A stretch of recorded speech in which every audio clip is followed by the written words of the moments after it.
Hey guys, welcome back to the channel. So today I want to talk to you about different hacks I use traveling around Southeast Asia for the last 10 to 11 years. Let's get into the first one, picking a location to travel to. Don't travel to the heavy tourist areas. If you're going to Bangkok, don't hang out on Khao San Road all the time. If you're going to Saigon, don't hang out in Bui Vin all the time. Find stuff outside. So try to avoid the major areas where all the tourists are hanging out because you're going to pay more for everything. Everything's inflated. There is a reason why local people don't go there. It costs too much. So don't fall into that trap. It's great to go to these spots once or twice to kind of see how they are, but don't spend your entire 2, 3, 4 weeks out here in those spots. It will break you. And also, while you're going to these big spots, go in the off-peak times. If you're coming out to Southeast Asia, don't come here during Chinese New Year. You're going to pay triple the price. It's going to be extremely busy. So come during the non-peak hours so you can see a lot of these tourist spots that aren't crowded. And another little hack, if you guys are flying out here, let's use Thailand for example. If you want to go to Phuket,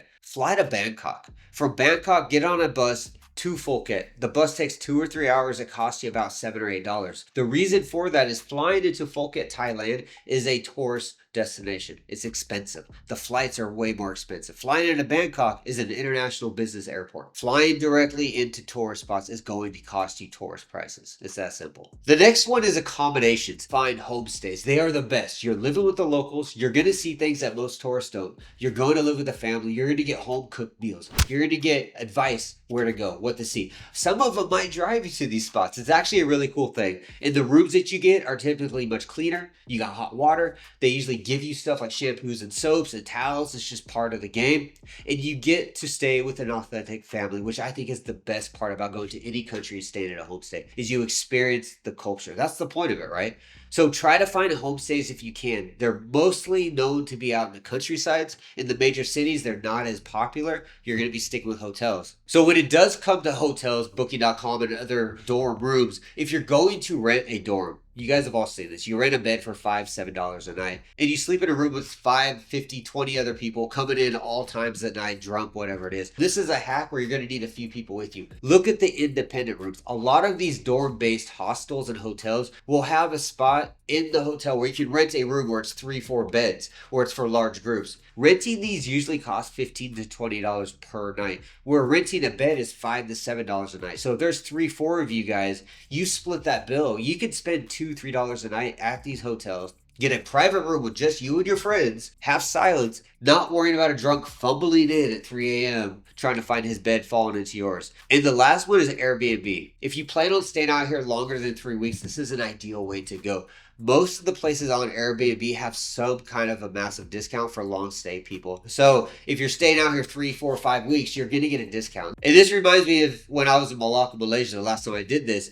I rented a condo out there and I paid for 5 weeks and I ended up getting right about 40% discount. So I paid almost half the cost for the entire 5 weeks, which is an awesome thing. This is something you'll see a lot on Airbnb. So if you're here long term, Airbnb is way better than going to Booking.com or these other spots where they just kind of put a 5% discount. Airbnb will give you like 30 or 40% discounts. The next one is transportation, and straight to the point on this one. If you are anywhere in Southeast Asia, download the Grab app. Do not flag down taxis. Do not jump on random motorbikes pointing where to go.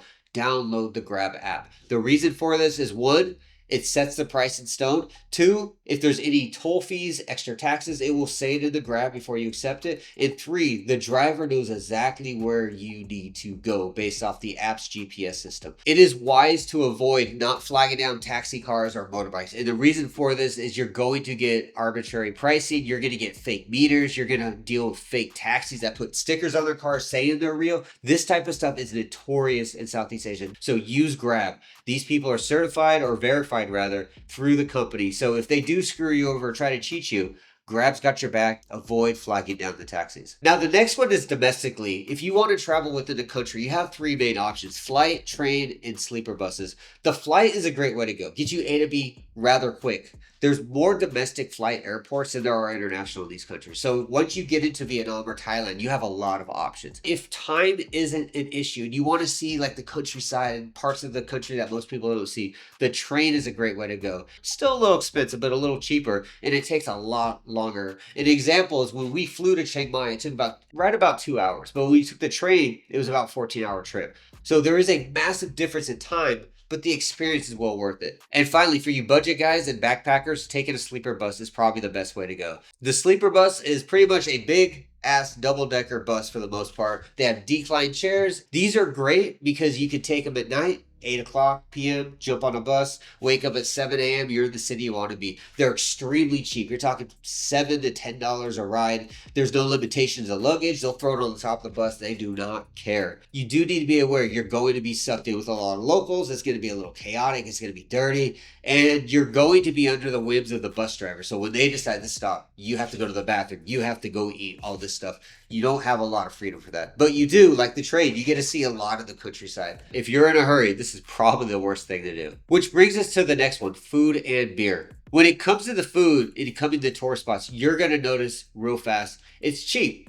But it's not that cheap. So when it comes to where you eat, it's fine to go to a local market where all the tourists are, grab a banh mi or grab some pad thai or something like that. But start looking where the locals go. If you're staying at a homestay, ask the family where they go or go with them even though. A lot of the food in Asia is actually quite cheap. It's ultra cheap. But when you're buying this stuff in a tourist area, you're gonna pay so much. So try to find where the locals eat. And this also includes the alcohol. Beer is expensive when you go to the Western spots. Places like Bui Vin, you're spending like $3 to $7 a beer. Khao San Road in Thailand, you're spending up to $10 a beer. But when you go to the local areas, go to a local 7-Eleven, you can get 3 large changs for like $4. So there is a massive difference from the tourist costs to the local costs. But you have to find the locals and find out where they go. Now, going back to Grab, when you come out here, you install Grab, you're going to notice it has an option to order food. It's kind of like Uber Eats in the West. Try to avoid that. It's going to be expensive. Typically, the shipping costs as much as the food, and the food's coming probably from down the road at a street vendor anyways. So go outside, especially if you're in Southeast Asia, walking outside your condo, your door, your apartment, your hotel, wherever you're staying, just look right or left, and you're going to see a street vendor. Go out there, try the food. This allows you to get that authentic food. It saves you a ton of money, and you can meet the locals. You can see some stuff you didn't expect. You're not going to see some random event outside in the city if you're stuck in your hotel room ordering Uber Eats all the time. And this final one is for you guys that stay out here long term and you like to cook at home. If you're staying out in places like Vietnam or Cambodia or even Laos, for example, go to the normal supermarkets in the area after 7 o'clock. Everything is massively discounted, like up to 50% sometimes for vegetables and meats. The reason for this is they restock everything every morning with fresh fruit, fresh vegetables, new meat. So if you're going that late, you're going to get massive discounts because they have to throw it away at the end of the night. So they discount it as much as possible to get rid of it. And speaking of discounts in the vegetables, try to avoid the street markets and the wet markets after like 5 or 6 p.m. This is when food is getting very old. Everybody's been picking at it. The meat's been sitting on tables where everyone's poking it. It's been contaminated with carbon monoxide from all the motorbikes in the cars. Try to avoid them. I mean, in general, you should probably avoid all street markets and wet markets because they're quite dirty. There's no hygiene standards. But definitely after 5, 6 o'clock, you do not want to be buying from there. So finally, for you guys that spend too much money, your best option is being a teacher. And to be a teacher, you need a degree and you need a TEFL. Most places, though, just a little insider hit for you, only want to see a TEFL and they're happy. So get a TEFL. Consider it an insurance card. If you have a TEFL, you can get on these local groups. You can meet some locals. And if they see you have a TEFL, they think you're an English teacher. They don't even care your university degree. Now, this won't get you a legit work permit or anything like that. Understand what the local laws are before you do this. But get a TEFL. Check the link below. Anyone watching this video, 50% knocked off. You get it done over the weekend. It never expires. It's issued out of Thailand. This is the very TEFL I've been using all over Asia. It is perfectly fine and it works perfect. I like to call it an insurance plan. So if you spend too much money over the weekend in the bar and you need to make some extra cash, you can find a group, find a class, teach it real quick, grab some cash, you're good to go. But again, this isn't a way to get a work permit. So don't think I'm telling you how to loophole the system and work illegally. This is very short-term income that doesn't last. And where you find these jobs, I recommend getting on Facebook, WhatsApp groups, and start telling people, hey, I'm a TEFL teacher. I can help you with your English, blah, blah, blah. And you'll start getting offers. Pick them up, go to coffee shops, teach these classes, make some cash. You'll be good to go. And with that being said, guys, I think that covers the 5 hacks of how I save money when I'm out here abroad and how you can do the same. And if you have any other more questions and you're not part of the members group, consider joining the members group. We have private videos just for the members on how to write the best CVs, how to write cover sheets that will get you hired out here. more discounts on TEFLs and the eBooks that will help you with the teaching experience. And we also have a Discord where we all just sit around and kind of talk about different things in Southeast Asia. And we have a teacher's war room for you guys that want to work out here long term that need extra help to keep your job. So check out the members group if you want to see more. But with that being said, guys, I'm going to get out of here. Thanks for watching. I will see you again.